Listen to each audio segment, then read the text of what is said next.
para todas as periferias do mundo, por Mariana, por Marielle, por Beta Cáceres, Francia Marques, Milagro Sala, Dorothy Stein, Witty Francisca, para todos e todas que lutam por um mundo ambientalmente e socialmente mais justo. Para todos os movimentos sociais da América Latina, muito obrigado. Direito à terra, direito à água, direito ao ar que eu respiro, direito a existir e de ser quem eu sou. Sou terra resistência, terra humanidade, territorialidade. Nas veias abertas da América Latina corre o sangue vivo das minhas mães ancestrais, pajés, xamãs, gritos de guerra, quilombolas, e a sabedoria dos griots e orixás. Direito à terra, direito à água, direito ao ar que eu respiro, direito a existir e de ser quem eu sou. Sou terra resistência, terra humanidade, territorialidade.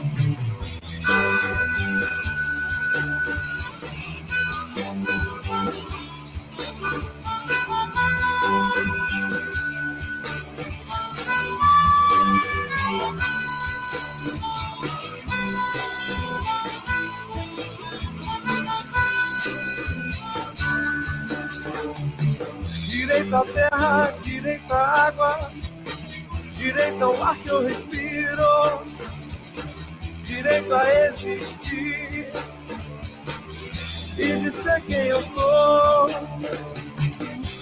Sou terra resistência, terra humanidade, territorialidade. Todas as formas de amor e de amar vale a pena. Todas as formas de ser e existir em paz vale a pena. A paz é o caminho de paz. Muito obrigado a você que luta. Muito obrigado para você que se indigna com as injustiças sociais. Essa é a Digite-me Blues, uma reverência aos nossos ancestrais. Descolonização já!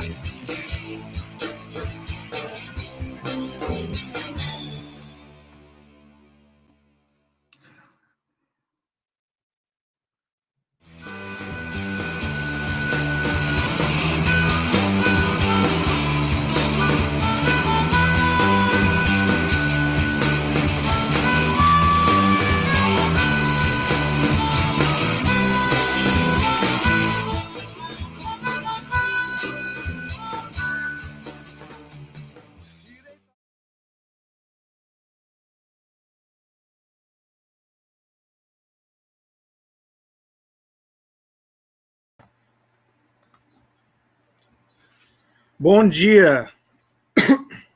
Bom dia para mais uma live do nosso curso Saberes e Resistências em Tempos de Pandemia, para esta, mais especificamente, para a segunda edição do nosso curso, realizado pela Universidade do Estado do Rio Grande do Norte, em conjunto com o nosso grupo GPEL Lefreire, da UERN. Bom, iniciando nosso curso, fazer alguns agradecimentos aos nossos apoiadores, que são a Associação dos Geógrafos Brasileiros, AGB Fortaleza, Seção Fortaleza, no Centro de Estudos de Geografia do Trabalho, CEGET, da Unesp, Presidente Prudente, o Grupo Discursos da Ciência e da Tecnologia na Educação, o DICIT, lá na Universidade Federal de Santa Catarina, na UFSC, do Instituto Federal de Educação, Ciência e Tecnologia da Bahia, Campus Irecê, do Núcleo de Estudos Afro-Brasileiro e Indígena, NEAB, da UFRJ, do campus de Macaé, da Anistia Internacional Natal e do Grupo de Estudos em Educação Ambiental desde o Sul, GEASUR, da Unirio, da Universidade Federal do Estado do Rio de Janeiro. Hoje temos a honra de receber aqui essa pessoa aqui que, além de uma pessoa incrível no sentido da militância, da luta pela resistência e um incrível pesquisador, ele é um grande amigo. Então é uma honra ter o Bruno aqui conosco, o Bruno Monteiro. O Bruno Monteiro, ele é professor do programa de pós-graduação,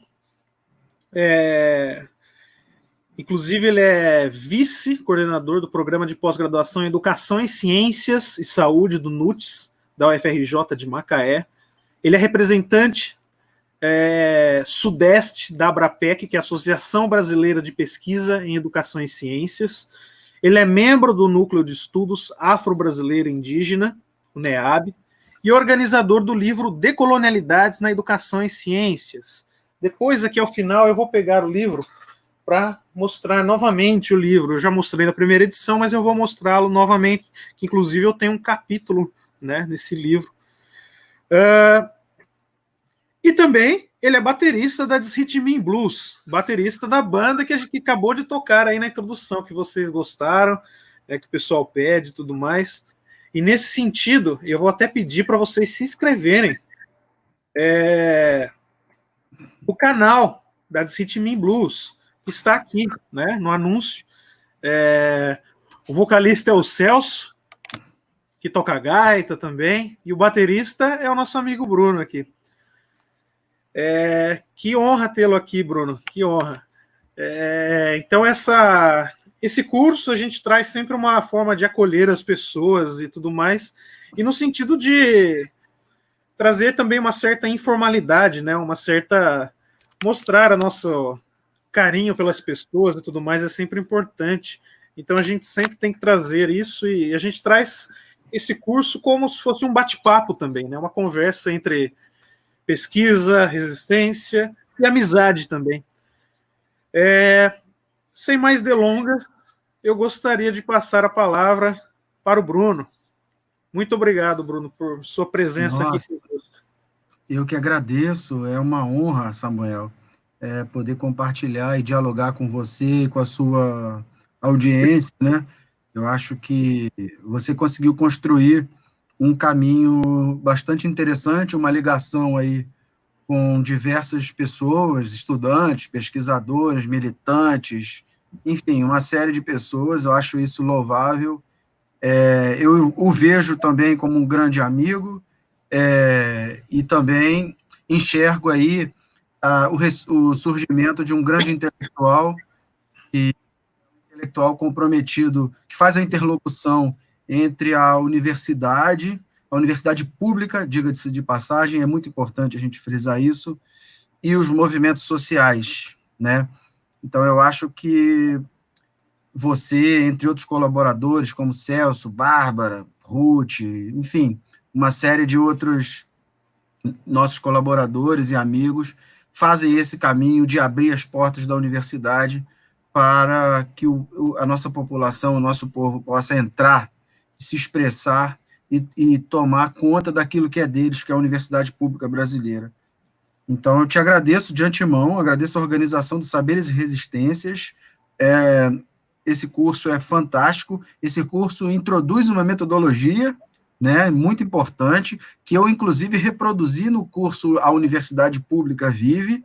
Nós fizemos um curso via UFRJ, inspirado na metodologia criada pelo Saberes e Resistências, e foi um sucesso.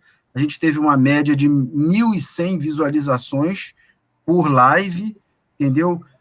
Praticamente 300 concluintes. Então, assim, é um público gigantesco que tomou conhecimento das temáticas que a gente discute e principalmente, tomou conhecimento com aquilo que a universidade faz.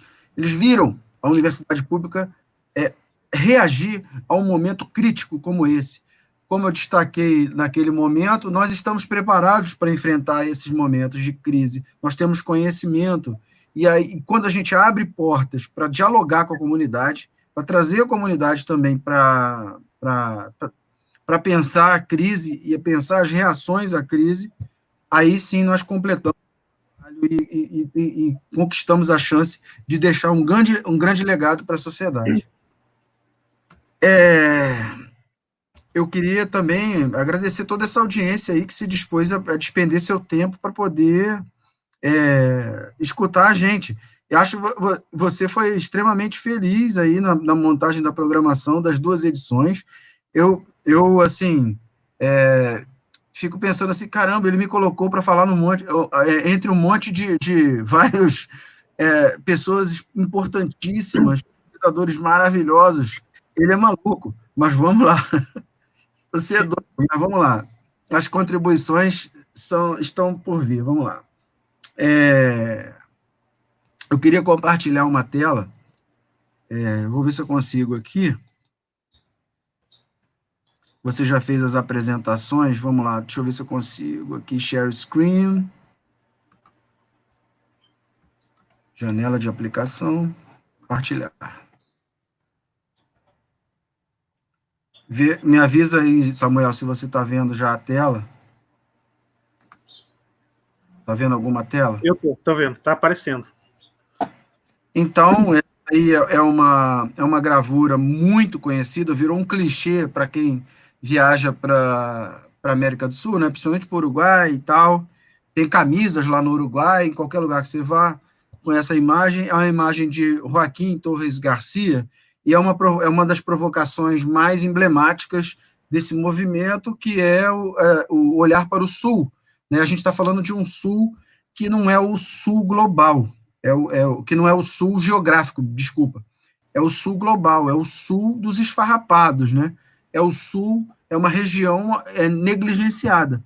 Então, o Joaquim Torres Garcia, na década de 40, fez essa gravura para exatamente provocar essa reflexão, né? Tenho dito escola do Sul, porque, em realidade, nosso norte é o Sul, né? Não deve haver norte para nós, senão em oposição ao nosso Sul. Vamos colocar o mapa ao contrário. Então, teremos a justa ideia de nossa posição, e não como querem o resto do mundo. A ponta da América, a partir de agora, aponta insistentemente para o sul, que é o nosso norte. Então, é uma provocação com aquela ideia de nortear, né? Então, nós devemos sulear, assim como destaca o Márcio Campos, que é um físico renomado da Unicamp, né? Ele que cunhou esse termo sulear, vamos sulear. Depois até o Paulo Freire utilizou e tal, mas o Márcio Campos nos convida a essa provocação também, né? De transformar, de trocar o termo nortear pelo termo sulear. E aí, em consonância com Torres Garcia, é essa ideia de que nosso norte não na verdade, o nosso sul. Uma releitura, a partir disso, vem das Tintas de Nanquim, de Daniel Rinot, que é um pesquisador, aluno do Celso Sanches, do GEASUR, né? No desafio de produzir uma imagem para o nosso livro, Decolonialidade da Educação e Ciências, ele faz uma releitura dessa gravura de Torres Garcia e apresenta essa imagem sensacional, onde a gente tem uma indígena ensinando, né, apontando, orientando um aluno ocidentalizado, mostrando o mapa da América Latina de ponta cabeça e apontando a cosmologia guarani, né? Ali tem o homem velho está explícito ali, e é claro que as Pleiades, a constelação de Touro, o guerreiro Órion, e as Três Marias estão ali também, que vêm de outras cosmologias, mas aqui nas linhas de Daniel Rinot fica destacado o homem velho, que é uma representação do céu a partir da nossa cultura guarani. Então, é uma imagem belíssima, tem um simbolismo gigantesco, até mesmo porque tem uma indígena, uma mulher, né, apontando para esse céu, e ocupando a função aí de orientar esse jovem. Então, é um resgate, né? Ou seja, é um convite ao aprendizado a partir do contato com indígenas, quilombolas e comunidades tradicionais. Aqui eu trago um provérbio africano. O Galiano, no livro, o livro dos Abraços, é um livro do Galiano, ele conta uma história, Desmemória 4, se eu não me engano. Ele conta que foi a Chicago e pediu para que o levassem à praça onde trabalhadores foram enforcados em 1800, se eu não me engano, em 86, eu não me lembro especificamente a data. Inclusive, esse é o fato gerador da data que comemora o Dia do Trabalho. E ele se espantou porque as pessoas não comemoram o Dia do Trabalho naquele bairro, naquela região. E ele pediu para que o levassem lá naquele bairro, para ver algum monumento, alguma expressão sobre aquele acontecimento. E ele não encontrou. E aí ele entra numa loja de livro. Naquele momento de reflexão, que ele está fazendo essa procura, ele entra numa loja de livros, e aí ele se depara com um cartaz na parede. Até que os leões tenham seus próprios historiadores, as histórias de caçadas continuarão glorificando o caçador. Então, isso aqui já é uma provocação que eu faço. Se os leões tivessem seus próprios historiadores, as histórias de caçadas seriam outras, né? E aí, eu gosto muito de indicar e apontar que a gente tem uma obra fantástica do Galiano, que é As Veias Abertas da América Latina, que, inclusive, reitera que essas veias ainda estão abertas,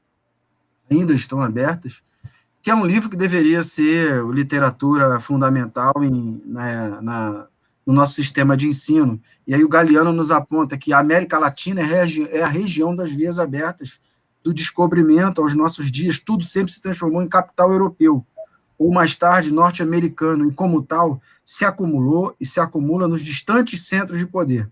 Tudo, a terra, os seus frutos, as profundezas ricas em minerais, os homens e sua capacidade de trabalho e de consumo, os recursos naturais e os recursos humanos.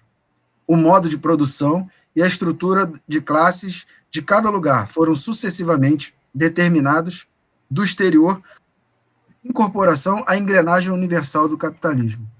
Então, o Galiano, sempre muito atento, né, à situação da América Latina, produz essa obra monumental, que deveria ser uma literatura básica entre nossos estudantes.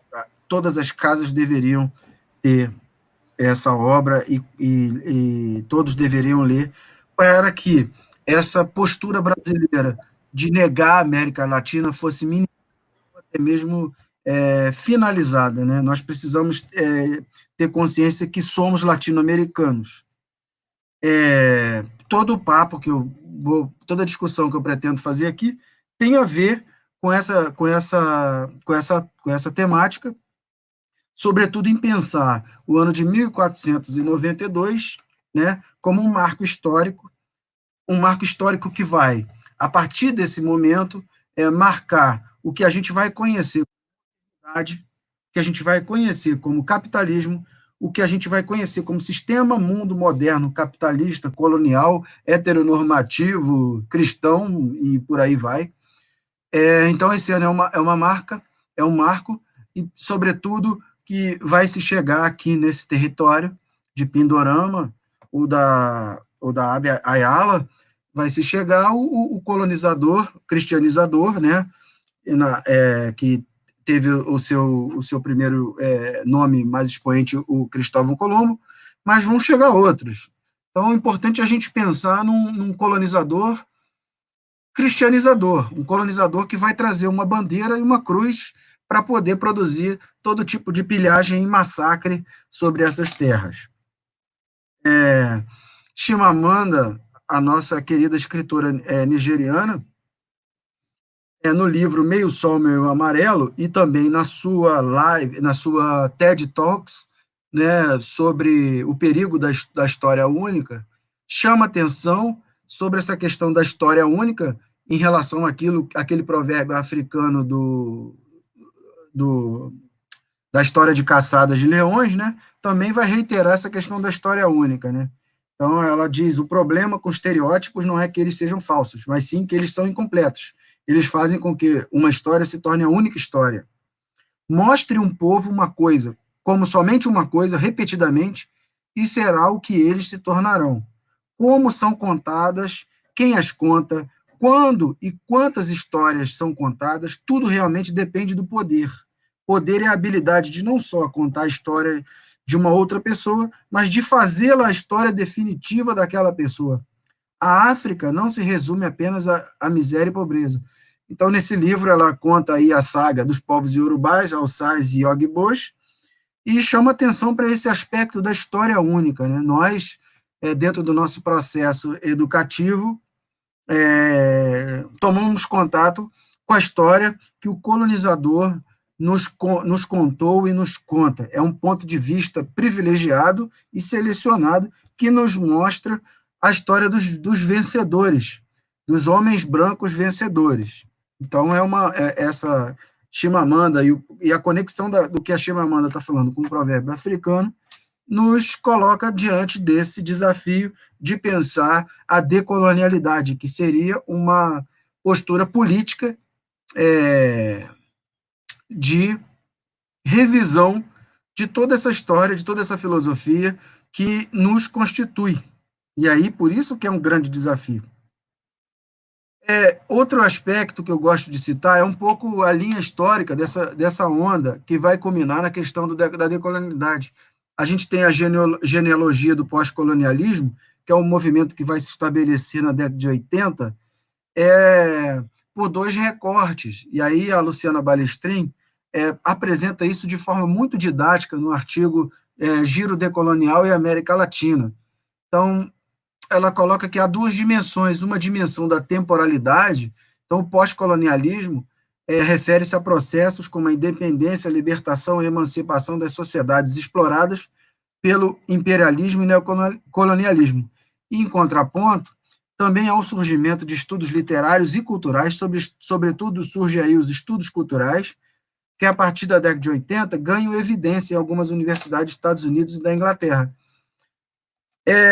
Esse movimento do pós-colonialismo propõe uma epistemologia crítica às concepções dominantes de modernidade. A modernidade, essa era, esse período que se inicia a partir de 1492, claro que isso é uma perspectiva a partir de alguns segmentos teóricos, né? Nós temos um filósofo maravilhoso, um grande amigo, um grande inspirador, que é o professor Ático Chassot, que é um filósofo da ciência muito, muito, muito querido, que demarca a modernidade a partir da reforma protestante. E aí, no livro Decolonialidade da Educação e Ciências, que eu vou comentar mais adiante, ele constrói esse argumento, que a modernidade não se dá a partir de 1492, ou seja, a data da invasão das Américas. Ele se dá a partir da reforma protestante. E aí é um texto belíssimo, é uma provocação fantástica do nobre, querido Ático Chassot. O fato é que o pós-colonialismo, ele coloca o colonial, né, e ele situa o colonial como um conjunto de situações de opressão. Um conjunto de situações de opressão que se dá a partir das fronteiras de gênero, etnia e racialização. A partir disso, obras que formam a tríade francesa, né, a partir de Albert Memmi, Aimé Césaire, Frantz Fanon, e mais o palestino Edward Said, né, então tem a tríade francesa mais Said, né, são obras que vão constituir a base do pós-colonialismo. É claro que não são as únicas, existem outras, e ainda existe o fato de que autores que não fizeram parte do que se classificaram como pós-colonialismo também foram incluídos nesse movimento pós-colonialista. Então, a gente tem o retrato do colonizado, precedido do retrato do colonizador, o discurso sobre o colonialismo, os condenados da terra, que é uma obra magnífica que Frantz Fanon consegue publicar, é uma obra refutada como seu TCC na França, né? E depois ele consegue publicar e vira uma das obras mais importantes da humanidade. O Orientalismo, do Eduardo Said, e todas essas obras, assim como outras, tentam construir o que a gente entende como argumento pós-colonial. É um argumento que vai reconhecer a diferença colonial, ou seja, existe uma relação entre colonizado e colonizador, e existe ruídos nessa relação, e a gente tem que problematizar essa relação, sobretudo a partir do momento que a gente percebe que o colonizado sai perdendo nessa relação. Existe um oprimido, aí já adiantando e trazendo uma leitura freiriana, esse coloniado é um oprimido, e a gente precisa denunciar as condições desse. No texto da Balestrin surge esse apontamento, né? Desse modo, o argumento pós-colonial, em toda a sua amplitude histórica, temporal, geográfica e disciplinar, se comprometeu com a superação das relações de colonização, colonialismo e colonialidade. Aqui cabe fazer uma distinção entre o que significa colonização, colonialismo e colonialidade. Colonização é a chegada de um povo estrangeiro num determinado território. No nosso caso, eu posso classificar, sem medo de ser feliz, que essa chegada é uma invasão, né? É invasão de um território, não descobrimento, é invasão brutal e sanguinária desse território.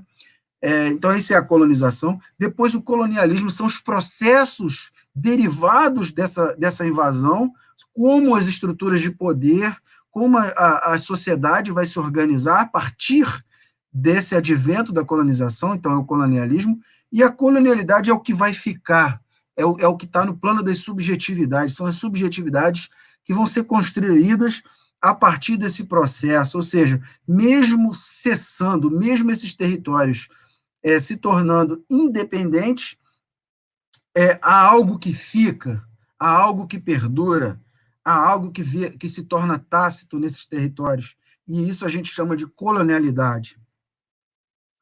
E aí a gente tem a emergência de um grupo que vai vai analisar criticamente a historiografia colonial da Índia, né? Então, concomitante a essa ascensão do pós-colonialismo e a estabilização desse movimento, a gente tem o movimento do Grupo dos Estudos Subalternos, que surgem lá por 1979, 80, a partir de intelectuais indianos, né? Então, eles vão repensar a historiografia colonial da Índia, que também foi feita por ocidentais europeus, é a história do caçador, né, sempre, e também a historiografia eurocêntrica nacionalista indiana, ou seja, eles vão problematizar como que historiadores indianos, mesmo sendo indianos, eles adotam um discurso e uma perspectiva eurocêntrica. Então, eles vão construir essa problematização. E uma obra que eu gostaria de citar e destacar é Can the Subaltern Speak? Quer dizer, pode o subalterno falar?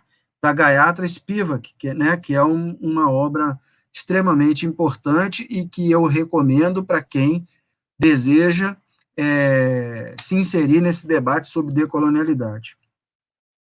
Outras duas obras fundamentais que tem a ver com pós-colonialismo e que agora fazem parte do arsenal da decolonialidade, é o Atlântico Negro, do Paul Gilroy, que vai pintar e descrever muito bem o território formado entre as Américas e o continente africano, né, que é o Atlântico Negro, e aí ele vai trazer uma leitura bastante importante desse território, que se dá em meio a um oceano, né, e o que acontece na relação entre esses dois continentes.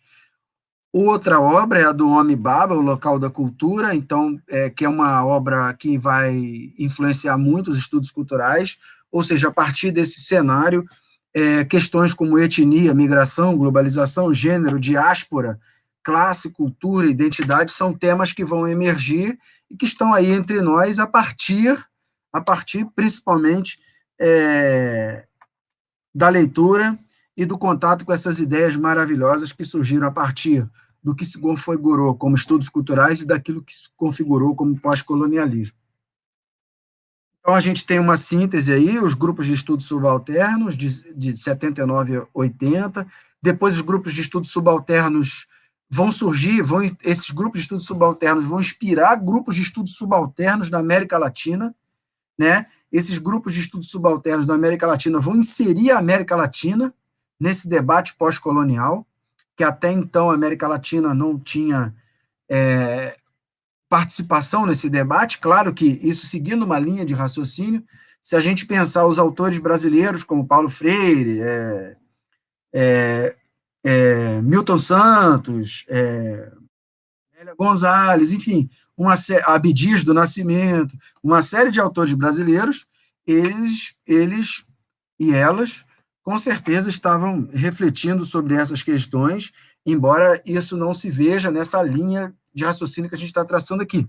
Mas é importante destacar que essa luta anticolonial ela está presente no Brasil desde as manifestações artísticas, como samba, capoeira, entre outras, assim como também a partir de intelectuais brasileiros, tá? Então, assim, só para ficar claro que isso aqui é uma linha, é uma linha que vem sendo contada para se chegar na decolonialidade.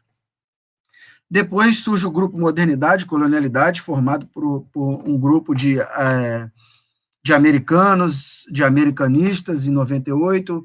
Esse grupo produz um manifesto e ele sai com a intenção de transcender epistemologicamente, ou seja, de descolonizar a epistemologia e o cânone ocidental. Quer dizer, como é que vai funcionar a história contada a partir de outro ponto?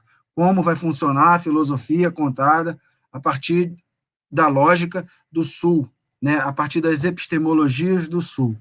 Então, esse grupo Modernidade se estabelece e começa a produzir uma série de trabalhos muito interessantes, recolocando a América Latina e as epistemologias desenvolvidas em nosso território, no território latino-americano, como centrais. E aí nomes que hoje estão se tornando comuns, como Quijano, Henrique Dussel, Mignolo, Wallenstein, Castro Gomes, Maldonado Torres, Crossfogel, Lander, Escobar, Catherine Walsh, Boaventura, vem desse movimento. Então, é muito importante saber de onde essas pessoas partiram, de que discurso, de que ponto da história e de que ponto do debate acadêmico, do debate teórico, do debate colonial, essas ideias partiram. Então, o grupo Modernidade e Colonialidade vai trazer a ideia de giro decolonial.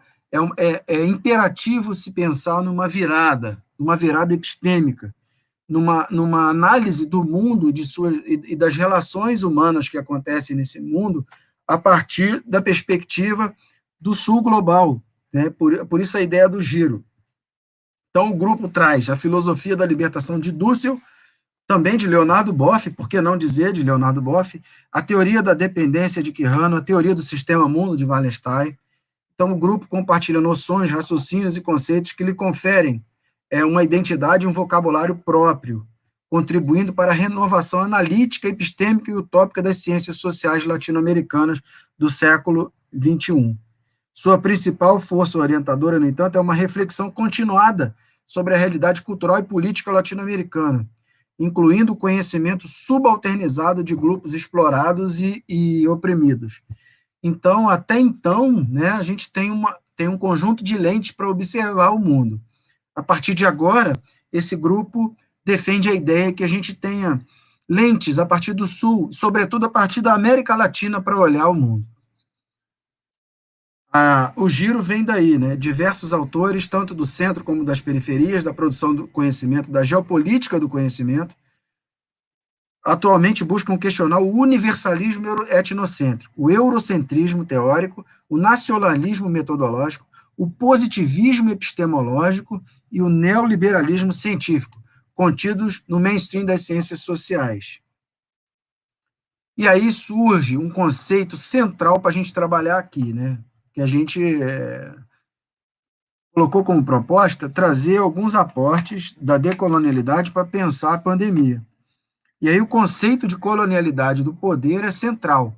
É um conceito desenvolvido por Aníbal Quijano. Ele está descrito assim de forma bastante clara no livro do Boaventura, que foi organizado pelo Boaventura de Souza Santos e Maria Paula Menezes. Lá tem um capítulo e lá tem essa apresentação do que ele considera como colonialidade do poder de forma clara. Tem outros textos onde isso é apresentado, mas lá eu gostaria de indicar. Então, a colonialidade do poder denuncia a continuidade das formas coloniais de dominação após o fim das administrações coloniais, produzidas pelas culturas coloniais e pelas estruturas do sistema mundo capitalista moderno colonial. Então, possui uma capacidade explicativa e atualiza, contemporiza processos que supostamente teriam sido apagados, superados pela modernidade. E aí a colonialidade do poder, ela vai apontar que a matriz colonial do poder é uma estrutura complexa, de níveis entrelaçados, e a colonialidade é o lado obscuro necessário à modernidade. Então, eu estou falando aqui que existe uma discussão sobre modernidade, uma discussão sobre colonialidade e uma discussão sobre capitalismo e colonialismo, que é o que eu estou tentando explicar para vocês. Então, a gente tem a colonialidade do poder, ela vai se desdobrar, né? Esses sujeitos que vão chegar aqui para invadir as Américas, eles vão trazer uma série de posturas, né? Então, a colonialidade do poder, ela vai se desdobrar em 3 formas de colonialidade: do poder, do saber e do ser. E, além disso, ela vai também se desdobrar, vai expressar um controle da economia. É aí que eu quero frisar. Existe um modelo econômico possível, que é o modelo imposto por esse grupo, pelos colonizadores. Existe uma forma de estruturar a sociedade e uma forma de regular as relações de produção dessa sociedade. Existe um controle da autoridade. Então, existe uma estratificação da autoridade e somente a autoridade da metrópole é possível. E essa metrópole vai organizar esse território a partir dessa autoridade que vem de fora. Há um controle da natureza e dos recursos naturais, ou seja, o que tiver de recursos naturais naquele território vai servir à metrópole da forma como a metrópole achar melhor. Existe o controle do gênero e da sexualidade, ou seja, só existe o gênero prescrito pela cultura desse dominador. E a sexualidade também, ela é prescrita, só existem formas prescritas e pré-determinadas a partir de um comportamento pré-definido, que é o comportamento valorizado por esse colonizador. Controle da subjetividade do conhecimento, ou seja, só existe uma forma de produção do conhecimento, que é essa que o colonizador está apresentando aos colonizados. Não, ou seja, os conhecimentos que aqui existem não são conhecimentos, portanto, eles devem ser suplantados por uma forma de construir conhecimento. Então, esse é o cenário do que vai se configurar como colonialidade do poder nos territórios colonizados. A modernidade, como um mito, assim como coloca Dussel, né, a modernidade é um mito da modernidade que vai permitir, sob a égide desse slogan, né, uma série de pilhagens e barbáries. Então, na verdade, a modernidade não tem nada de modernidade, é um projeto de universalização, é um projeto de dominação. É um dos elementos constitutivos específicos do padrão mundial de poder capitalista. Então, raça, gênero, trabalho tem a ver com dominação, exploração e conflito, e são ingredientes fundamentais para aquilo que vai se configurar como capitalismo mundial. A colonialidade do poder vai ter a raça e o racismo como princípio organizador da estrutura de todas e múltiplas hierarquias do sistema mundo. Raça e racismo passa a ser o ingrediente essencial para que esse projeto de dominação e poder e pilhagem se concretize. Outra dimensão de colonialidade é a cosmogônica, é a que traz a Walsh, ou seja, existe também uma forma de lidar com a natureza, né? E essa forma de colonialidade, ela vai suplantar todos os saberes desses povos originários e tradicionais desses territórios. como ela diz, a colonialidade cosmogônica da mãe natureza, da vida, se insere na antítese natureza-sociedade, desconsiderando o mágico espiritual e social. É a relação milenária entre os mundos biofísicos humanos e espirituais, incluindo dos ancestrais, espíritos, deuses e orixás. Essa dimensão da colonialidade, ao repudiar as relações, anulou a base da vida dos povos ancestrais, tanto indígenas como africanos. Então, é um golpe fatal nas subjetividades dos povos originários. Uma vez que você corta, combate, aniquila essa dimensão cosmogônica, né, sobretudo em cima de populações que não separam natureza de espiritualidade, é uma extrema violência. Então, na tessitura, a colonialidade tem um sentido mais amplo para esses povos, pois, de acordo com Walsh, a negação de suas formas de vivências induz a representação deles socialmente como povo não civilizado, não moderno, menos humano. É assim que eram considerados os povos tradicionais da América Latina, né? Inclusive, eram considerados como desprovidos de alma. Se eram desprovidos de alma, poderiam sofrer todo tipo de violência, pois se eles não tinham alma, não era pecado, né? À luz de uma cultura cristã, não seria pecado maltratá-los e violentá-los. Então, o mito, a modernidade como mito, ela permite à civilização moderna se autodescrever-se como desenvolvida e superior. Modernidade é isso. É dizer que algo é desenvolvido, moderno, superior, né? A superioridade obriga a desenvolver os mais primitivos, bárbaros, rudes, como exigência moral. O processo educativo acontece seguindo uma lógica eurocêntrica. Mediante a oposição ao processo civilizador, a praxe moderna deve exercer violência. É uma guerra justa, está justificado, inclusive aos olhos da Igreja. A violência é tida como inevitável e, portanto, produz diversas vítimas. O índio colonizado e o escravo africano, no nosso caso, são os mais afetados diante dessa brutalidade. Para o moderno, o bárbaro tem uma culpa que permite à modernidade apresentar-se como emancipadora dessa culpa e de suas vítimas. O caráter civilizatório da modernidade interpreta-se como inevitáveis os sofrimentos e sacrifícios da modernização dos outros povos atrasados. Então, é todo um projeto. O Dussel, assim como outros autores, denunciam isso como um projeto. É um projeto. Por que um projeto? Porque muitos falam que isso são homens ao seu tempo. Não são homens ao seu tempo, porque existia, como Boaventura destaca muito bem, uma outra comportamento, uma outra linha de raciocínio, uma outra conduta, uma outra construção na Europa.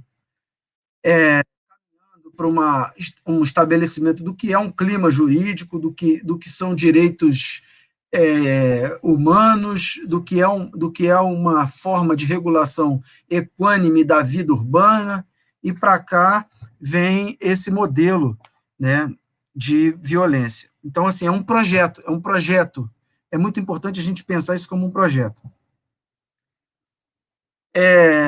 A análise de Dussel, entre outros autores, permitiu a reconfiguração da ideia original de sistema-mundo de Wallenstein, pensando agora em termos de sistema-mundo moderno colonial, ou provocativamente, como Crossfogel chamou de sistema, eu gosto muito disso. Então, se configurou, a partir disso, o sistema-mundo europeu, euro-norte-americano, moderno, capitalista, colonial, patriarcal. Está tudo embutido aqui, né? Então, às Américas chegou o homem heterossexual, branco, patriarcal, cristão, militar, capitalista, europeu, e com ele a reprodução dos padrões hierárquicos globais já existentes. É importante atualizar, né, porque para os dias de hoje, e eu vou reler novamente esse trecho. As Américas, ou então eu poderia dizer, na atualidade, sobrevive o homem heterossexual, branco, patriarcal, cristão, militar, capitalista, europeu. Tá? Então, assim, nas entrelinhas, a gente pode ler isso à luz da contemporaneidade. Esse homem que chegou, eu gostaria de mostrar aqui, vamos ver se vai navegar aqui diretamente, existe um monumento a Hernán Cortés, um dos mais bárbaros colonizadores. Esse monumento está na Praça Hernán Cortés. Eu não sei se está dando para ver aí. Um site, eu estou extremamente... Não está, não. Vamos... Quer que eu mostre? É um site? Espera aí, deixa eu ver se vai. Não foi a minha tela aí do site? Não, ele está a tela ainda do PowerPoint. Isso. Vamos lá. Não tá? Não. A tela. Aí quando eu da tela, eu cliquei no site e não foi. Continua do PowerPoint aqui. Continua do PowerPoint. Eu acho que você vai ter que projetar do zero, né? Projetar tudo de novo. Tá. Parar. Pronto. Parar. Ver se agora foi. Ah, tá. Tem que mandar de novo. Partilhar. Exatamente.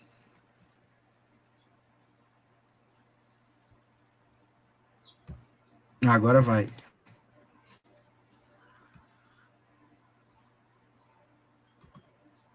Foi? Foi. Estão vendo aí a estátua de Hernán Cortés? Já está vendo, Samuel? Sim, estou vendo. Para mim ainda não aparece, né? Então você tem aí a estátua de Hernán Cortés, esse é um site aí, Medellín-História.com, tá? Eu estou muito grilado com essa questão aí de usar imagens, então eu fui direto no site para a imagem aí do Hernán Cortés, um dos mais sanguinários colonizadores, né? Poderia colocar aí de Cristóvão Colombo, ou de Pedro Álvares Cabral, ou de Fernão Dias, enfim. Ele representa esse homem branco que chega a essa terra com a cruz, né, sob a bandeira do cristianismo, com a espada, com o símbolo da coroa espanhola, e pisando em cima da cabeça de um representante, eu acredito aí que seja uma divindade da cultura asteca, a divindade da cultura asteca. Então, essa é uma imagem extremamente simbólica do que tudo que a gente vem discutindo aqui e de tudo que o movimento da decolonialidade vem se contrapondo, né?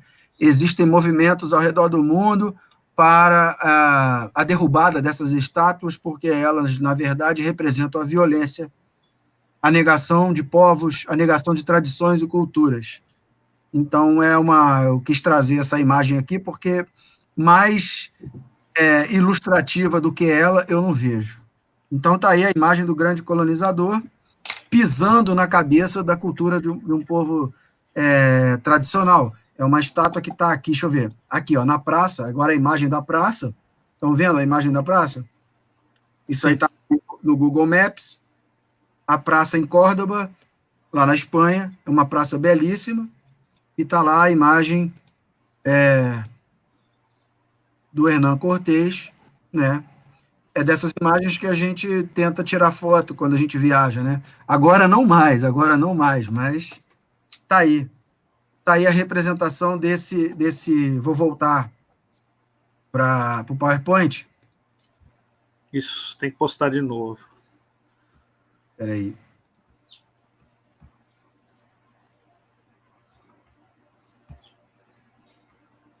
Voltando para o PowerPoint.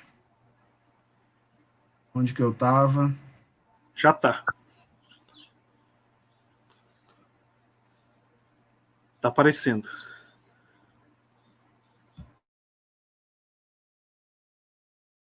Então, deixa eu sincronizar. Então, as Américas chegou o homem heterossexual, branco, patriarcal, cristão, militar, capitalista europeu, e com ele a reprodução dos padrões hierárquicos globais já existentes. E eu poderia dizer, as Américas perdura, continua o homem heterossexual, branco, patriarcal, cristão, capitalista, militar, capitalista europeu, né? Continua. Dá vontade de ficar repetindo isso 50 vezes. Então, a colonialidade, né, é o padrão de poder que se inicia com a descoberta das Américas e que possibilitou a mundialização do capitalismo, racialização da população mundial e a criação de identidades subordinadas e subalternizadas. Então, o processo de racialização vem a partir dessa experiência do colonialismo. Então, o Crossfogel apresenta isso de forma muito, muito clara, né? Assim como outros autores. Dicotomias entre civilização e barbárie, entre o que é civilização e barbárie na modernidade, né? Ficam claras, entre o que é desenvolvido, subdesenvolvido ou atrasado, entre o que é progresso e atraso, entre o que é racional, místico, holístico ou esotérico, entre o que é ocidental e não ocidental. Ramon Crossfogel faz perguntas desconcertantes. Eu chamo atenção para isso num texto que está aqui comigo, A Estrutura do Conhecimento das Universidades Ocidentalizadas, Racismo, Sexismo Epistêmico, né? E os 4 genocídios. Ele toca na palavra genocídio, e aí ele coloca algumas questões desconcertantes e inquietantes. Como é possível que o cânone do pensamento em todas as disciplinas, e aí ele está pensando sobre as universidades, né? Sobre a epistemologia da ciência, né? Sobretudo das ciências humanas, como é possível que o cânone do pensamento em todas as disciplinas das ciências sociais e humanidades, nas universidades ocidentalizadas, se baseie no conhecimento produzido por uns poucos homens de 5 países da Europa Ocidental: Itália, França, Inglaterra, Alemanha e Estados Unidos. Aí muitos vão dizer, mas Estados Unidos não participa da Europa Ocidental. Eu imagino que ele tenha colocado isso de forma provocativa, né? Fica aí a provocação, né? Porque não faz diferença, entende? Então, como que a gente, para enfrentar todos os problemas da sociedade, da humanidade, a gente recorra ao pensamento e à contribuição cultural que parte desses 5 países? É uma pergunta desconcertante. A gente tem mais de 200 países. A gente tem uma infinidade de tradições culturais, né? Como foi possível que os homens, aí ele frisa os homens, por isso que ele fala de sexismo epistêmico. Como foi possível que os homens desses 5 países alcançaram tal privilégio epistêmico, ao ponto de que hoje em dia se considere o seu conhecimento superior ao resto do mundo? Como eles conseguiram monopolizar a autoridade do conhecimento do mundo? Como? Por que o que hoje conhecemos como teoria social, histórica, filosófica, econômica ou crítica se baseia na experiência sócio-histórica e na visão de mundo de homem desses 5 países? Como é que no século XIX, com tanta diversidade epistêmica existente no mundo, estejamos ancorados em estruturas epistêmicas tão provincianas, camufladas de universais? Por que ele chama de provincianas? Porque se você pegar a área territorial que envolve esses 5 países, é algo extremamente provinciano, né? É uma região extremamente pequena que conseguiu interferir, teoricamente, influenciar o mundo inteiro, se tornar universal. Se tornar universal. Essa é que é a questão. O universalismo dessas ideias, dessa epistemologia. Quando se ingressa em qualquer departamento, olha só essa provocação, de ciências sociais ou humanidades, e aí eu expando isso para os outros departamentos também, o cânone do pensamento a ser ensinado é fundamentalmente encontrado numa teoria produzida por homens de países da Europa Ocidental, citados anteriormente. Realmente, quando a gente entra numa faculdade de educação para fazer pesquisa, a gente é direcionado a produzir pesquisa a partir de epistemologias estáveis e tradicionais que, em pouquíssimos casos, fogem desse cenário aí, de pensadores desses 5 países, né? Cadê o resto do mundo? Por isso que eu chamei de perguntas desconcertantes de Ramon Crossfogel. E ele fala de genocídio, né? E aí eu trouxe a definição do dicionário Priberan, que é um dicionário gratuito, que está na internet. Genocídio seria a destruição metódica de um grupo étnico ou religioso pela exterminação de uma comunidade. No Wikipédia diz que genocídio é o extermínio deliberado de pessoas motivado por diferenças étnicas, nacionais, raciais, religiosas e, por vezes, sociopolíticas. O objetivo final do genocídio é o extermínio de todos os indivíduos integrantes de um mesmo grupo humano específico. Então, genocídio é um tipo de limpeza étnica, né? Então, essa definição. Então, Crossfogel, quando faz esse artigo, ele está falando de genocídio, ele está chamando a atenção para 4 tipos de genocídio. Então, ele discute os genocídios que ocorreram ao longo do século XVI. E aí, Porque é a época onde vai surgir o discurso do método do Descartes, né? Ou seja, vão acontecer uma série de eventos que vão ser extremamente importantes e que ele enxerga, a partir desses 4 genocídios, a formação das bases do que a gente hoje compreende como colonialismo. Então, ele chama atenção para o genocídio contra os muçulmanos e judeus na conquista de Al-Andalus, em nome da pureza do sangue, ou seja, uma cruzada da monarquia cristã que aniquila o califado de Granada e demais populações muçulmanas e judias, ou seja, os marrados e mouriscos, né, que são judeus convertidos e muçulmanos convertidos ao cristianismo. Então, ele conta essa história desse genocídio físico e cultural, ou seja, e também de um epistemicídio. Essas populações, na Espanha, são obrigadas a renunciar à sua cultura, à sua religião, né? Mas até então, à medida que eles se convertessem, eles poderiam ter um convívio normal dentro daquele território. Ele cita o genocídio contra os povos indígenas do continente americano, como eu citei anteriormente, né, como Hernán Cortés fez com toda propriedade, e depois contra os aborígenes na Ásia. E aí, mais uma vez, o genocídio físico e cultural, os epistemicídios, vem por meio da evangelização, queimas de códices indígenas, queimas de enfim, queima de tudo que é uma cultura, que seja uma cultura diferente, e vem o estabelecimento da racialização, né? Ou seja, surge aí o conceito de raça como determinante para inferiorizar determinados povos. Então, ele fala desses genocídios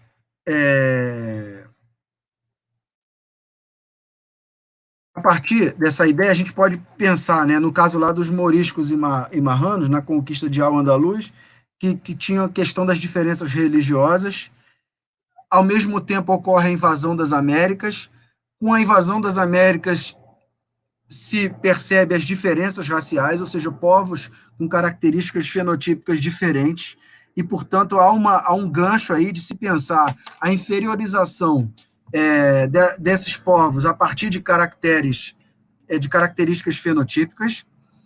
Isso faz com que a coroa espanhola promova uma mudança de visão sobre esses povos moriscos e marranos, ou seja, até então eles não eram vistos como inferiores, mas a partir dessa experiência das Américas, isso retorna como uma visão mais violenta ainda sobre esses povos na Espanha, e eles sofrem com isso, né? Passam a ser vistos também de forma racializada. Então, diferenças religiosas e diferenças raciais vão construir o que a gente entende hoje como racismo.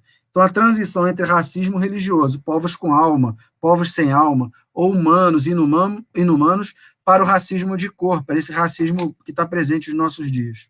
Surge a partir daí, segundo, é óbvio que eu estou falando isso com base nesse artigo do Ramon Croix-Fogel. Outros genocídios se dão contra os povos africanos, né, aprisionados em seu território, posteriormente escravizados no continente africano. Então, com isso, ocorre uma divisão internacional do trabalho que permite a acumulação capitalista, né, ela se pauta no racismo, nesses povos sem almas e não humanos. Se eles não têm almas, eles podem ser explorados, estuprados, violentados sob todas as formas, né? Então, genocídios físicos, culturais, negação de cosmologias, inferioridade epistêmica, ou seja, o que eles fazem, o que eles sabem, o que eles construíram, a forma como sobreviveram na Terra, não tem a mínima importância, né? Então, a gente precisa subalternizá-los em todos os aspectos. E o Croix-Fogel também chama atenção para o genocídio contra as mulheres que praticavam e transmitiam conhecimento indo-europeu na Europa, né? Então, ele chama atenção para esse genocídio contra essas mulheres que foram queimadas vivas, eram classificadas como bruxas, hereges, e essas mulheres tinham um papel muito importante de transmitir de geração em geração conhecimentos em todas as áreas, eram parteiras, eram curandeiras, eram xamãs, né? Eram conhecedoras de astronomia, de biologia, enfim, de saberes milenares, e essas mulheres num determinado momento da história, são perseguidas e queimadas. Então, Ramon Creutzfeldt cita esses 4 genocídios, e eu chamo a atenção para esses 4 genocídios para a gente pensar esses tempos pandêmicos, para a gente chegar aqui na discussão da atualidade. Então, como pensar, trazer contribuições da decolonialidade para compreender a pandemia, né? Então, eu estou trazendo aí nada tão inédito, né? Eu estou trazendo assim, matérias de jornal, de agências de mídia e de jornalismo. Então, você percebe, ó, a gente tem um negacionismo e terraplanismo aí ascendente, circulando no debate social no momento. Então, tem a postura negacionista e morosa, põe o Brasil na contramão do mundo. Então, essa postura negacionista, que está em voga no momento, né, afasta a gente das principais medidas de combate à pandemia, né?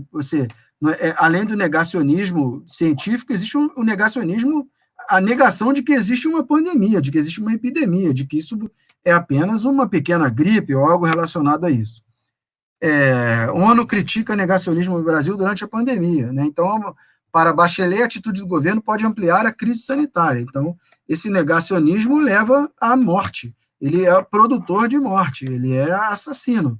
Esse negacionismo, essa postura negacionismo, produz mortes, na medida em que não se combate, seguindo os protocolos internacionais, uma pandemia.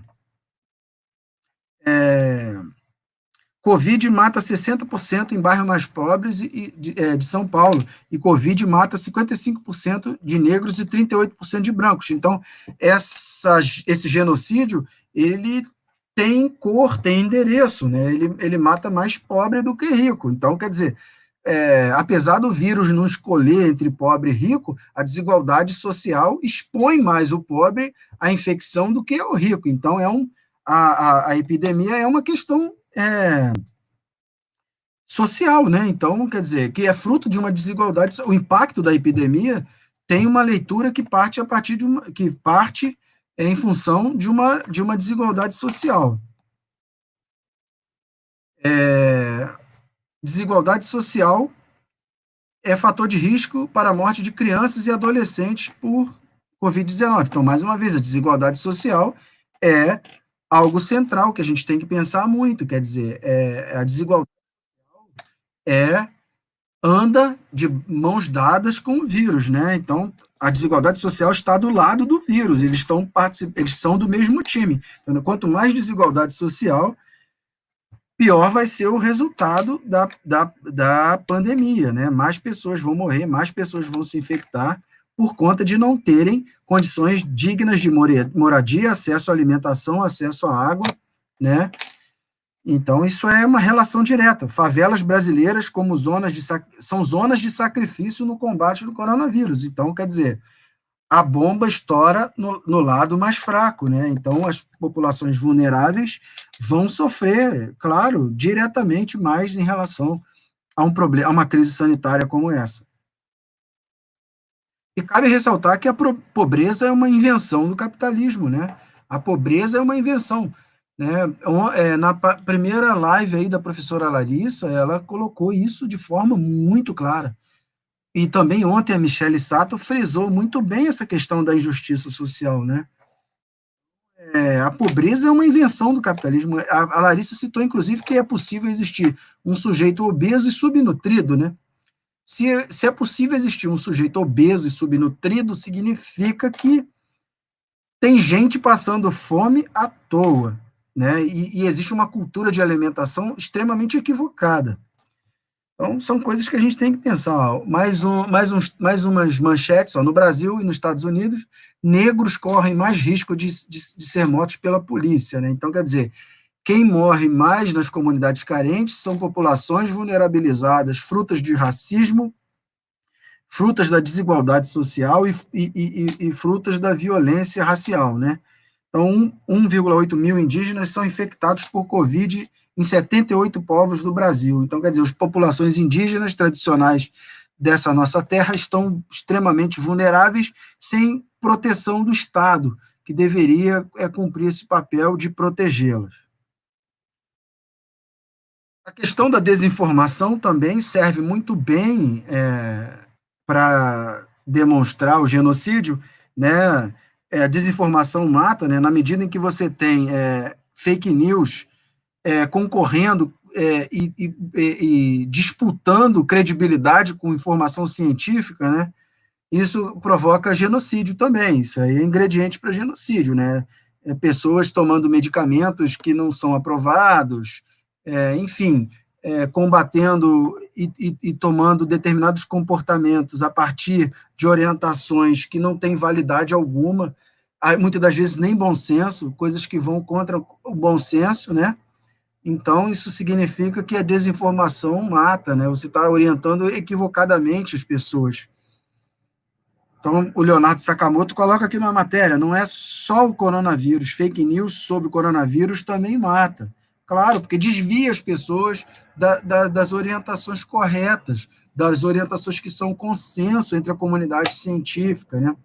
Fake news sobre a pandemia da Covid cria um novo termo, a desinfodemia. Alexandre Brasil, nosso colega pesquisador do NUT, também chama muita atenção, tem feito dezenas de lives explicando, se debruçando sobre os números, sobre a informação sobre a Covid, demonstrando isso, que existe a desinfodemia, né? Ou seja, informações e fake news equivocadas sobre a pandemia. E isso também mata, porque desvia o cidadão da informação correta, de como ele deve agir essa situação. Então, o Santiago Arboleda uma ideia de eco-etnocídio, né? Então, ele junta esse genocídio com a questão da destruição dos ecossistemas e com a questão do extermínio de determinadas populações, de determinadas etnias. E aí traz essa ideia de ecogeno-etnocídio. Então, de maneira sucinta, se pode argumentar que o genocídio é a eliminação física de um grupo humano em razão de uma diferença real ou suposta. O etnocídio é, em si, a destruição cultural, que pode ser paulatina, ou seja, devagar, ou ao tempo, ou de forma acelerada e imediata. Os dois fenômenos são inseparáveis e na experiência de muitos grupos humanos, especialmente o sul do planeta, né? Especialmente sobre o sul do planeta, o sul global, o sul dos esfarrapados do mundo. Como vemos, ele está dizendo sobre a Colômbia, exibe com exemplos grandiosos, suficientes, casos de genocídio, etnocídio e ecocídio. Por isso ele diz que a compreensão holística dessa matriz necrófica, propondo chamar de ecogeno-etnocídio. Por quê? Esse genocídio ocorre num determinado espaço, num determinado território. Além da destruição do ecossistema, tem a destruição de determinados povos, né? Como os povos indígenas, como que vem ocorrendo com esses ataques sobre os povos indígenas e sobre seus territórios. Aqui uma série de conceitos provenientes desse debate decolonial. Então, eu tenho o negacionismo e o terraplanismo, e aqui eu queria destacar que esse negacionismo não é uma tentativa de relativização da ciência, é algo pior do que isso, né? Porque no debate decolonial, a gente questiona muito esse universalismo da ciência ocidental, né? E aí alguém poderia dizer, bom, mas o negacionismo é um discurso contrário a esse universalismo. O negacionismo é uma possibilidade. Não, não é. Uma possibilidade contrária ao universalismo científico seria, por exemplo, uma determinada tradição, um determinado povo, abrir mão de conhecimentos científicos, por exemplo, para tratar uma pessoa, um cidadão, uma pessoa de seu grupo que tivesse alguma doença, e aí esse determinado povo abre mão daquilo que a ciência oferece para tratar com um outro tipo de tratamento associado às suas crenças religiosas e o seu domínio e o seu conhecimento sobre algumas substâncias naturais, por exemplo. Isso seria um debate interessante, que colocaria em confronto a questão do universalismo da ciência versus conhecimentos de um determinado povo. Aqui eu estou falando de um negacionismo oportunista, como um oportunismo político de determinados grupos que tentam assumir esse discurso negacionista para conquistar determinados objetivos. Esses negacionistas de hoje são os primeiros a andar de avião, a usar os melhores equipamentos eletrônicos, e serão os que vão pisar na cabeça das pessoas para tomar a vacina quando ela sair. Inclusive, serão capazes de pagar propina para poder tomar essa vacina primeiro. Então, é um negacionismo que funciona no plano político, né? É um terraplanismo também que funciona no plano político, porque vários deles já andaram de avião, né? E podem muito bem consultar aí o Google, podem consultar as imagens aí da estação espacial. Então, esse negacionismo ele funciona num território aí de argumentação e de oportunismo político. Fake news, pós-verdade, desinfodemia, como eu falei, né? É uma atitude aí também política, né? De a partir da mentira, conquistar adesão a determinados pontos de vista e promover determinados grupos políticos. A desigualdade social é um legado desse processo colonial. No caso aqui, a gente está na América do Sul, e a gente pode dizer isso, né? Nós fomos alvo e objeto dessa colonização, então a desigualdade social que se produz e o que se produz aqui é uma herança colonial. E o cultivo dessa herança colonial é interessante para os grupos que detêm o poder. A injustiça ambiental, como Henry Aaserald destaca, né, a injustiça ambiental refere-se à desigualdade distributiva dos problemas ambientais. Então, o passivo ambiental sempre fica para o mais pobre, sempre fica para comunidades vulneráveis, que vivem em zona de sacrifício. Essas zonas de sacrifício, como Gramacho, como uma série de outras regiões, são zonas onde determinados grupos vulneráveis habitam. Geralmente são negros, em outros casos são indígenas, e que, portanto, por serem essas populações que lá vivem, esse ambiente pode ser o mais insalubre possível. O racismo ambiental é exatamente esse movimento. Celso destaca muito bem, né? E, entre outros autores, Michele Sato, Celso Sanches, entre outros, que o racismo ambiental é exatamente isso. São essas populações que estão submetidas, elas têm cor e endereço certo, né? A toda sorte de violência, que também é fruto dessa herança colonial. A injustiça climática, como colocou a Michele Sato ontem também tem a ver com isso, né?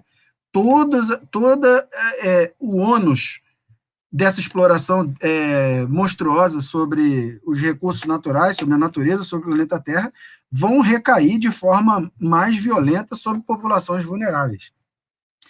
E conceitos muito mais profundos e representativos de todo esse processo vêm a partir da necropolítica do Achille Mbembe, né? O que a gente é muito interessante ler o que Achille Mbembe considera como necropolítica, né?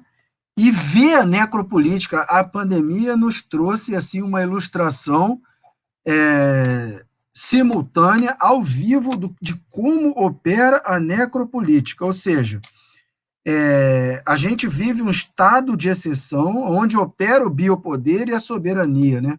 E aí o Achille Mbembe, no texto Necropolítica, que é esse livro, que é um livro que eu não consigo soltar, ele descreve muito bem, eu não sei se eu tenho tempo para ler um trecho dele aqui, depois Samuel me diz se eu tenho, a necropolítica, quer dizer, o biopoder, o direito de matar, de dizer, né, o estabelecimento do que é a soberania, ou seja, a soberania vai ser o direito que um povo tem de estabelecer sua fronteira e de estabelecer quem é seu inimigo. Portanto, se eu tenho o direito de estabelecer quem é o meu inimigo, eu posso decidir se ele atravessar essa fronteira, se eu devo exterminá-lo.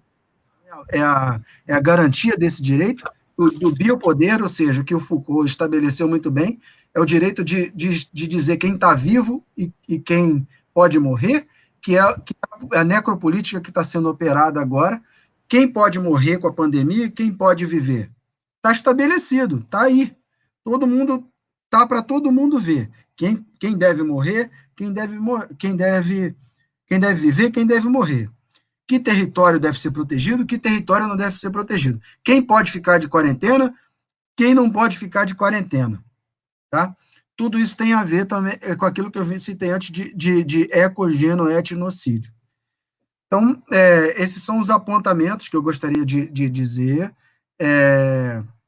Samuel, eu tenho tempo para ler um trecho aqui do Necropolítica? Tem sim, tem sim. Tá. Então, o livro está aqui, Necropolítica, de Achille Mbembe. Então, ele fala... Aí, eu vou ler aqui um trecho, eu estou sempre adotando essa prática de ler, porque, assim, a gente está muito disperso no debate, poucas vezes a gente tem chance de ler um texto, né? Então, ler só um pedacinho aqui do texto, e aí vocês vão comparar com esse contexto da pandemia que a gente está vivendo. Página 16. O biopoder e a relação de inimizade. Após apresentar uma leitura da política como trabalho da morte, tratarei agora sobre soberania, expressa predominantemente como direito de matar. Em minha argumentação, relaciono a noção de biopoder de Foucault a dois outros conceitos, estado de exceção e o estado de sítio. Examino essas trajetórias pelas quais o estado de exceção e a relação de inimizade tornaram-se a base normativa do direito de matar. Em tais instâncias, o poder, e não necessariamente o poder estatal, continuamente se refere e apela à exceção, à emergência e à noção ficcional do inimigo. Qualquer semelhança não é mera coincidência com a realidade. Né? Parênteses. Ela também trabalha para produzir a mesma exceção, emergência e inimigo ficcional.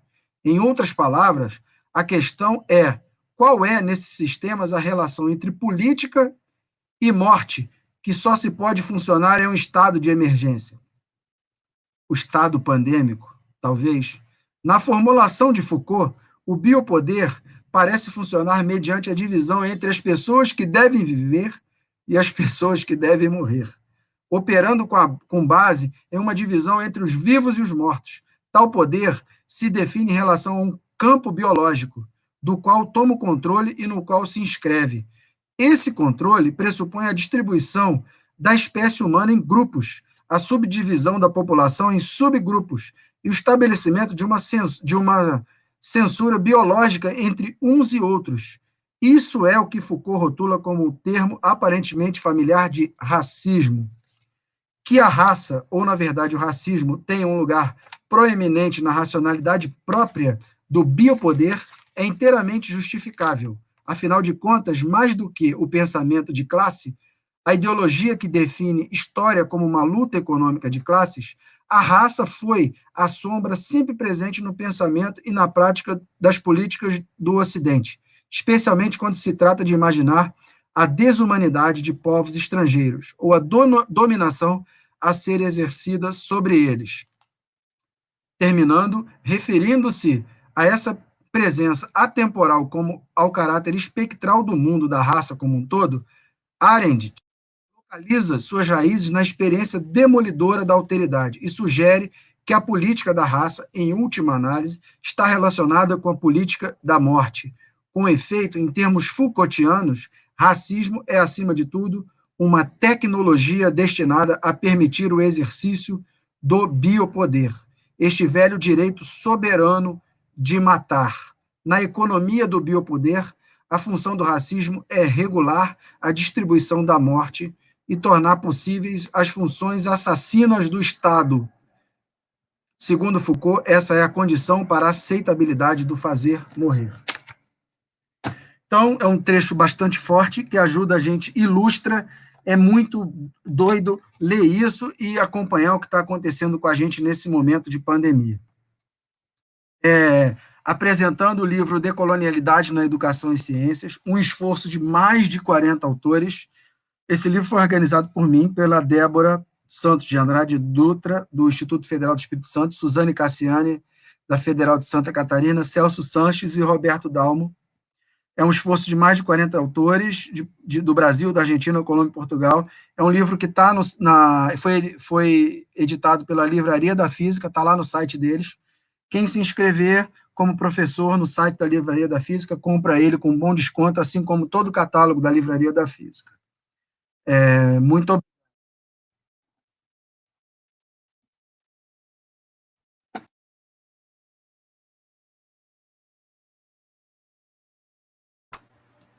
Que aula, hein? Estou terminando aqui a compartilhamento. Certo. Muito obrigado aí. Nossa. Que aula. Correndo aqui para falar um monte de coisa. Eu já vou propor em público aqui que o Bruno escreva um livro dele sobre essa questão da decolonialidade. Eu acho que ele tem que escrever um livro sobre isso.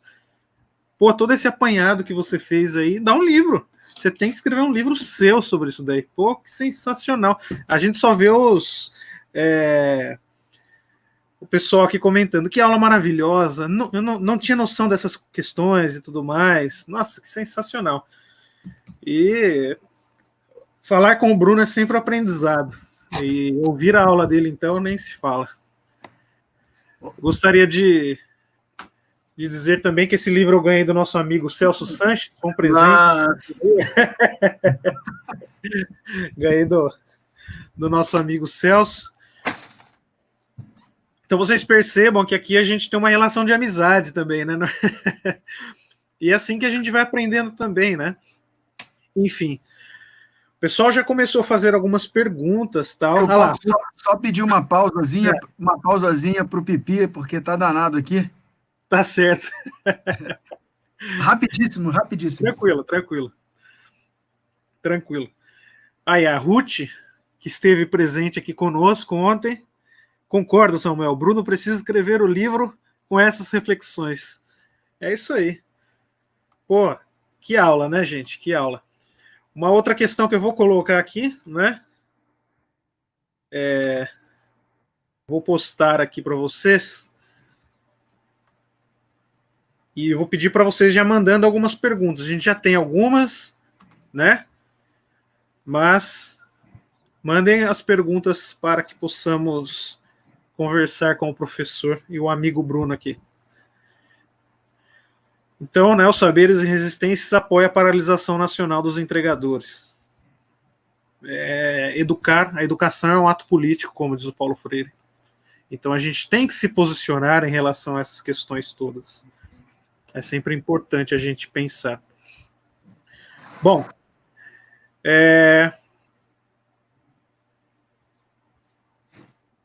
pronto, o Bruno já está de volta aí. Vamos lá.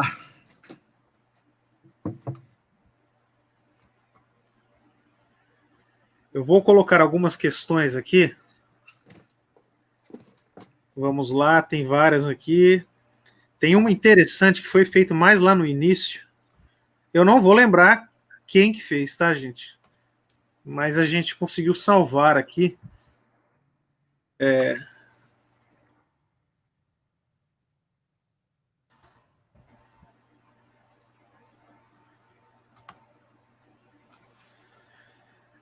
Alguém fez essa pergunta, gente. Me desculpe, mas eu não vou lembrar quem que fez agora. Vencedores e vencidos e darwinismo social. A ciência deturpada em nome da conquista. Como desconstruir? É uma boa pergunta. E talvez o Bruno possa contribuir conosco aí sobre essa questão. A ciência serviu muito bem aí a partir do século XVIII, né? Foi cúmplice do racismo, né? Reforçou de forma muito incisiva essa questão do racismo, da diferença, né? A partir de características fenotípicas, né? Classificação, racialização. Então, a ciência eurocêntrica e ocidental, ela serviu muito a esse papel, né? Então, ela tem esse peso aí na sua história por ter sido cúmplice desse processo de racialização. Eu não sei se é isso que ela está querendo dizer, né? Mas a gente tem que reconhecer isso e combater esse tipo de... Isso tem que ser dito sobre a ciência, né? Ela foi preponderante aí nesse processo de racialização, né? Aquilo que tinha sido iniciado lá a partir do contato com as Américas, depois isso foi cientificado, né? Isso foi cientificado. E depois também os filósofos alemães também, né? O Dussel destaca muito isso bem. Não foi só a ciência, só as ciências naturais, né? A filosofia e a sociologia também tem grande parte nisso aí, né? O próprio Nietzsche tem passagens e trechos aí extremamente racistas, né? Reforçando essa ideia eugenista aí de supremacia de determinadas etnias em relação a outras, né? A Annelise, ela vai ela vai dizer assim, né?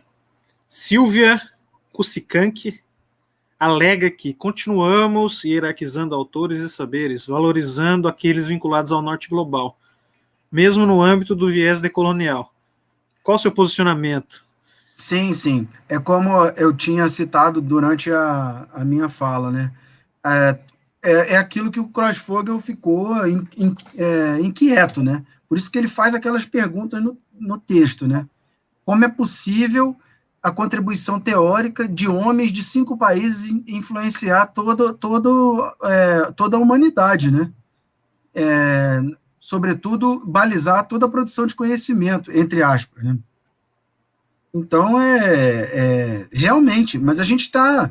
A ideia do giro, a ideia que sai do grupo Modernidade e Colonialidade, a ideia que sai de intelectuais que são construídos a partir de intelectuais brasileiros, como Paulo Freire, Milton Santos, Abdias do Nascimento, e também pessoas ligadas à cultura, né, às expressões culturais, né? A gente vem questionando isso, e agora esse debate veio à tona, e é irreversível. Cada vez mais esse debate veio à tona. Então, eu gosto muito de citar, para quem quiser, nós, brasileiros, estamos atrasados nessa discussão. Assim, isso nos coloca numa posição assim, bastante vergonhosa na América Latina. Se a galera for no Facebook e olhar lá a página Desenho del Sur, o pessoal vai tomar contato com uma biblioteca monumental, gigantesca. E quando for olhar a data de publicação desses materiais, vai se espantar. Então, a América Latina, ela já está avançadíssima nesse debate, que busca fazer uma revisão dessa epistemologia eurocêntrica já há um bom tempo. Nós estamos atrasadíssimos. Realmente, o Brasil é um país que olha para a Europa e fica de costas para a América Latina. Epistemologicamente, isso não poderia ser diferente. Tá? Então, fica aí o convite para vocês olharem essa iniciativa maravilhosa que se chama Desenho del Sur, que está no Facebook, essa página, e também Decolonial Thought, né, Pensamento Decolonial. Então, essas duas páginas trazem e circulam nelas uma biblioteca muito gigante, muito grande, muita sorte de autores, ideias e possibilidades epistemológicas.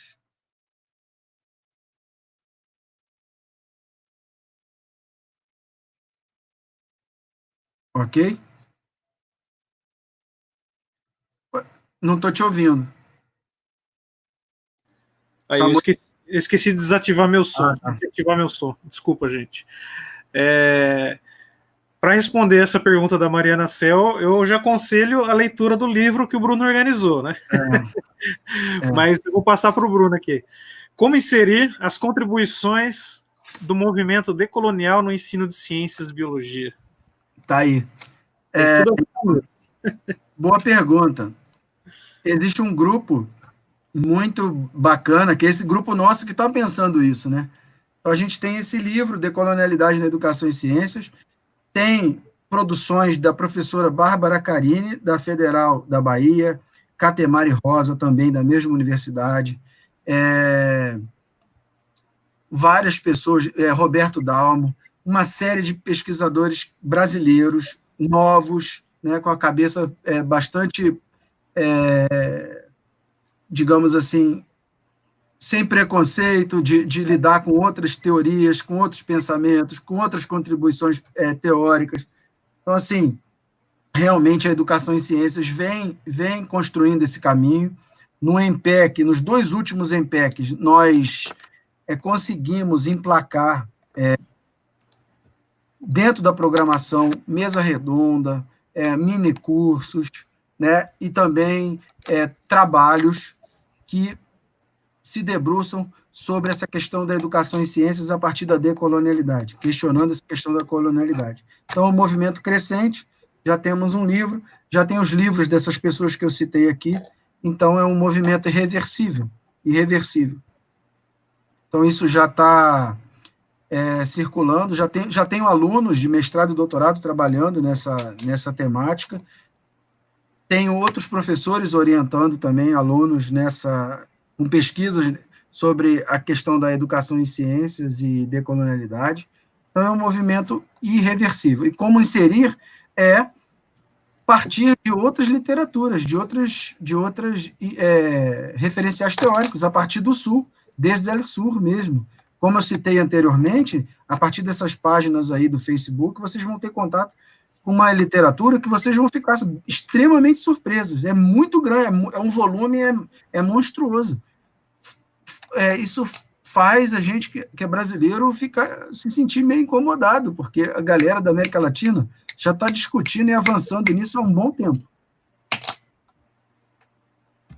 Tem uma questão interessante aqui, da Renata Argazo. Qual a diferença entre os termos decolonial e descolonial? Boa questão. A Catherine Walsh, ela faz uma provocação e propõe que a gente utilize o decolonial ao invés do descolonial, porque da mesma forma como a gente surge aí o movimento do pós-colonialismo, né, isso nos induz a pensar numa descolonização, né? Então, o que esse movimento nosso que a gente está se envolvendo propõe não é desfazer, não é reverter a colonização, em sim atuar de forma política, né? Então, o decolonial ele vem a partir do sentido em espanhol, que é decolonialidade, que ela propõe, né? Nessa dimensão de repensar politicamente esse movimento da colonialidade, e não no sentido de desfazer, de reverter o processo de colonização. Ótimo. Pronto, explicação sucinta, simples e objetiva. Nossa, que explicação. Perfeito. Uma postura política, né? É um D de reviravolta, e não de desfazer, né? É um D de se posicionar antes, né? De repensar outras possibilidades. Porque não há como desfazer, né? Não há como desfazer. E se eu falo de descolonizar, parece que é possível desfazer, né? Tem o Marcelo Moreira. Não é o Eduardo Moreira, é o Marcelo Moreira. Como inserir a análise do discurso no âmbito metodológico da decolonialidade? Eu não sei se você trabalha com isso, Bruno, porque eu sei que a Suzane trabalha com essa questão da análise do discurso, né? Agora, você, eu não sei se você trabalha. Se você quiser responder, fica à vontade, viu? É uma questão para mim também. Essa é uma questão para mim também. Aliás, um abraço aí a Suzane Cassiani, que também, pela minha fala, tem aí vozes da Suzane Cassiani, vozes dos meus amigos, né? Então, assim, também falo por eles. Eu já trabalhei com a teoria bakhtiniana, né? E, assim, essa é uma questão para mim também, porque os referenciais da análise do discurso, eles são eurocêntricos, né? Partem da Europa. Mas agora, se a gente pensar na condição de vida do Mikhail Bakhtin, meu Deus do céu, a gente constata que ele viveu num sul dentro da Rússia, né? Da União Soviética na época, né? Ele viveu desempregado, doente, fugindo de uma região para outra, vivendo de favores, né? Imagina isso sem HD externo, sem pendrive, sem notebook, né? Imagina tendo seus escritos, tendo que caminhar, fugir, doente, né? Então, quer dizer, é uma produção, assim, tá? Eu estou dizendo como eu penso, né? Ele estava ali numa situação de sul global, né? Porque perseguido político, portador de doença grave, né? Tendo que fugir, tendo que comer, tendo que viver do apoio de colegas para poder publicar o texto, para poder guardar os seus pertences. Então, assim, a vida dele foi um inferno, foi um inferno. É uma vida de sul global mesmo, uma vida de subalternizado, uma vida de opressão. Então, assim, por enquanto eu estou nessa vibe aí, mas a gente tem que construir isso sim. Como que a gente vai trabalhar com esse discurso a partir das epistemologias do Sul, né? É uma questão para mim também, tá? Então eu não tenho uma resposta clara nesse momento, porque eu também estou pensando em como fazer isso. Tem alguém perguntando sobre o livro, como consigo esse livro? Será que é o livro da Decolonialidade, Educação e Ciências? A partir do site da Livraria da Física, né? A Livraria da Física, apesar de... é uma editora. Muitas pessoas não pensam que é só de física. Não, a Livraria da Física é uma editora muito interessante, com um catálogo muito grande que vai desde física, química, matemática, humanas, educação, filosofia, literatura. É uma editora como outra qualquer, só que ela tem um catálogo muito sensível à pauta da educação e ciências, né? Então, aqui no chat, direto, deixa eu ver se eu consigo aqui. Certo. Inclusive, o livro que a Bárbara Carini, que esteve na nossa primeira edição e vai estar aqui fazendo o lançamento do livro, o livro dela também é pela Livraria da Física. Os dois livros são, inclusive. Isso, a Livraria da Física, ela tem sido uma parceira muito interessante, muito acessível aos nossos temas, né? Então, Sim, os livros da Livraria Física estão nas grandes livrarias aí também, né? Sim. Não só no a site, maior distribuidora. Aí, ó, coloquei o link direto do livro.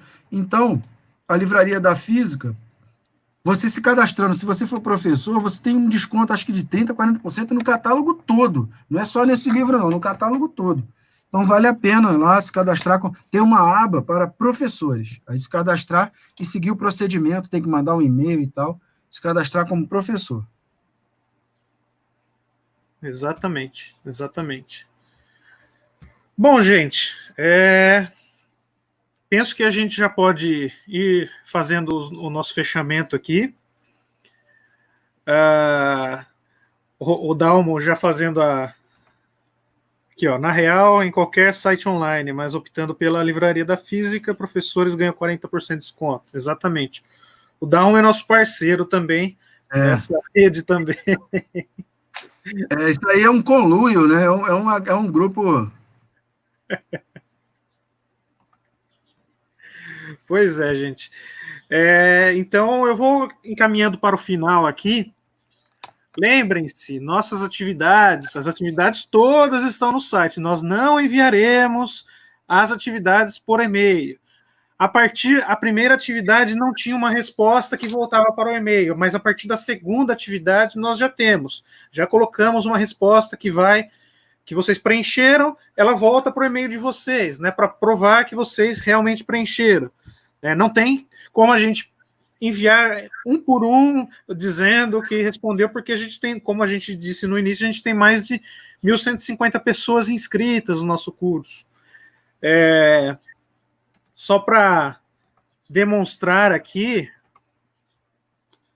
não está aberto, ou está, não sei. Está, mas vamos lá, share screen. Como a gente já apresentou, nós temos aqui esse quantitativo de inscritos e inscritas em nosso curso, né? Tem pessoas do Acre, de Alagoas, da Bahia, do Ceará, do Distrito Federal, do Espírito Santo, Goiás, do Maranhão, de Minas Gerais, Mato Grosso do Sul, Mato Grosso, Pará, Paraíba, Pernambuco, Piauí, Paraná, Rio de Janeiro, Rio Grande do Norte, Rondônia, Rio Grande do Sul, Santa Catarina, Sergipe, São Paulo, Tocantins, da Espanha, de Moçambique e da Argentina. Então, esses são os inscritos e as inscritas do nosso curso. E eu acho que a gente pode já caminhar para o finalmente, como eu disse. Eu queria que o Bruno desse algumas palavras finais, né, para a gente fazer o encerramento, e daí depois eu vou apresentar eu vou inverter a ordem. Primeiro eu vou falar da live de hoje à tarde, depois eu vou passar para o Bruno para que ele possa dizer algumas palavras finais. Uhum. Bom, eu vou projetar aqui o nosso site Saberes e Resistências, e aqui a gente tem a live que vai acontecer no dia de hoje, às 16 horas, da professora Vera Rodrigues, que ela é professora da Unilab, e ela vai falar sobre gênero, feminismos e alteridades. Então, é a continuação do nosso curso às 16 horas. Depois, na live, eu vou apresentá-la de forma mais detalhada, tudo bem? Então, eu gostaria de passar a palavra para o Bruno, que é um grande amigo, para fazer o encerramento aqui, fazer as palavras finais, dizer as palavras finais. Eu vi aqui uma pergunta interessante da Maria Bernadette Souza. Professora, os livros didáticos de ciências não trazem nada sobre esse assunto do movimento decolonial. Será que não está na hora de inserir nos livros didáticos e no currículo escolar obrigatório? Sim, mas perceba, currículo é instrumento de poder, né? Então, o currículo é uma seleção. Existe o conhecimento, que é extremamente vasto, e aí um determinado grupo precisa selecionar um determinado conjunto de conteúdos para figurar no currículo. O livro didático é a mesma coisa. Existem grupos que disputam poder e que disputam a estabilidade de determinados conceitos que devem ser inseridos no livro didático para servirem de material de apoio pedagógico. Então, é uma disputa de poder entre conhecimentos que devem ser ensinados e conhecimentos que devem ficar de fora.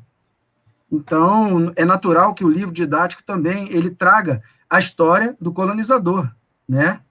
Vai trazer a ciência branca eurocêntrica. Então, assim, vai trazer os saberes da cultura da hegemonia. Então, o livro didático também é um objeto que é fruto desse processo.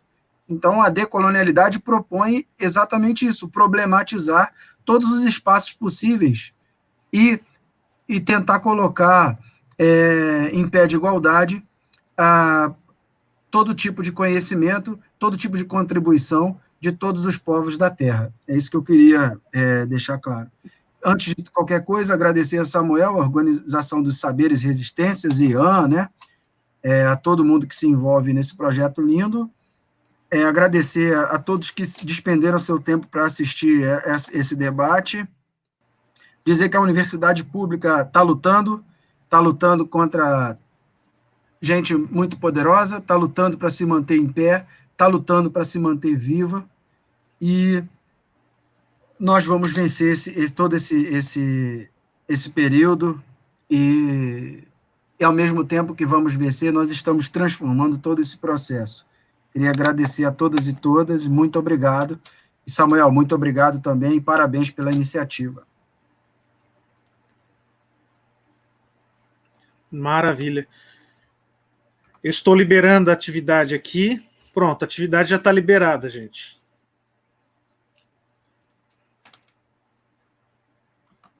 Por incrível que pareça, a gente teve que bloquear, porque senão tinha gente que respondia antes, gente. Enfim, né? Por incrível que pareça. Antes das lives acontecerem.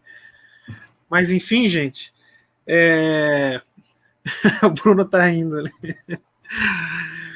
Gente, então eu gostaria de agradecer imensamente ao nosso amigo Bruno Monteiro, que ele é uma inspiração para mim, tanto na pesquisa quanto inspiração em pessoa, assim, porque ele é um grande amigo. Todo esse curso, né, eu sempre converso com ele e tal, e se não fosse o Bruno, também eu não sei como que a gente estaria caminhando para a segunda edição, tal. O Bruno é um grande amigo mesmo, ele dá muito apoio aqui, viu, gente? E que aula maravilhosa, Bruno, que aula, que honra ter você aqui junto conosco na Universidade do Estado do Rio Grande do Norte. Gente, muito obrigado pela participação, bom almoço a todas, todos e todes, e logo mais às 16 horas nós teremos a live com a professora Vera Rodrigues. Então, muito obrigado, gente. Então, até a tarde. Tá certo, muito obrigado, um grande abraço. Abraço.